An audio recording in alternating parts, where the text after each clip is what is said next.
என்னுடைய வாழ்க்கையில் இது போல மகனத்தை நான் பார்த்ததே கிடையாது.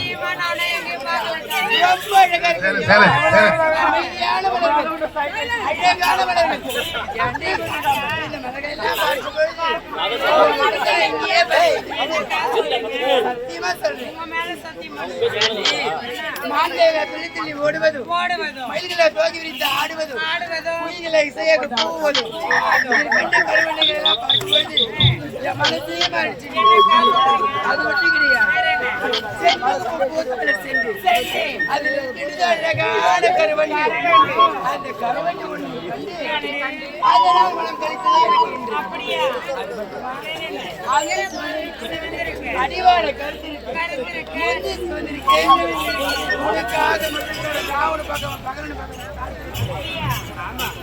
இந்த அழகிய மரங்களை பார்க்கும்போது எனக்கு ஆசை வந்துருச்சு. அதிலே போகட்டும் அதை பார்த்ததே பெரிய ஒரு பெரிய மயில் தோலை வைத்துக் கொண்டு என்ன பார்த்து தலையாட்டி நான் வணக்கப்பட்டேன். அந்த மயிலுக்கு கிட்ட மட்டும் போயிடாதீங்கக்கா. அக்கா அதுவா ஆண்மயில்கா. அது நீங்க அந்த மயில் கிட்ட போனீங்கன்னு வச்சுட்டீங்க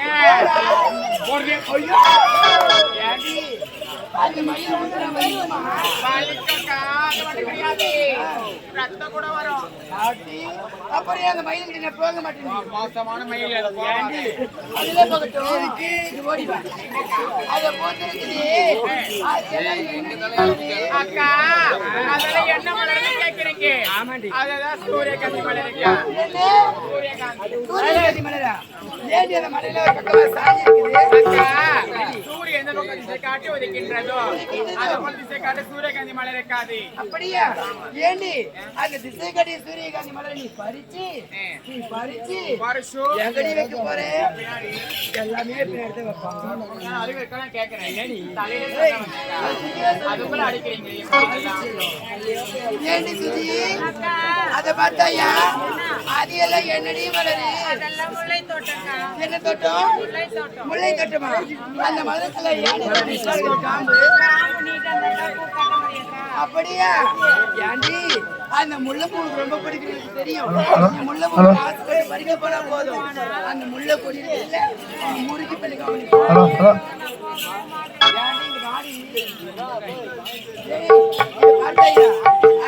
என்னடி மலரு? என்ன சம்பங்கி மலரா? ரொம்ப பிடிக்குது. ஏனி அந்த சம்பங்கி மலர் நீ பறிக்க ஆசைப்பட்டு போனா போதும். அந்த சம்பங்கி மலர் நல்ல பாம்பு குட்டி எல்லாம் பழைய எப்ப வருவா அது எப்ப வைக்கணும்னு பார்த்துருக்கோம். ஏண்டி அக்கா பார்த்தாயா? இது எல்லாம் என்னடி மலரு? இந்த மலர் எல்லாம் கேக்குறீங்களா? ஆமா. இதுதான் ஜாதி மல்லிகா. என்ன மல்லியா? ஜாதி மல்லி. ஜாதி மல்லியா? ஆமா. எனக்கு ரொம்ப பிடிக்குது ஜாதி மல்லினா. அப்படியா? அது எல்லாம் ஜாதி மல்லினா அப்ப இது என்ன பூ? நம்ம வீட்டை கொண்டு மல்லின்னு சொல்லிடி. அதை தாண்டி சொல்லுவாங்க. எங்கடி சொல்லுவீங்க? ஏனி அது போகட்டும். இன்று நம்ம அனைவருக்குமே பள்ளி விடுமுறைதான். அனைவருமே ஒன்று சேர்ந்து ஆடி பாடி சந்தோஷமா எப்படி தெரியுமாடி?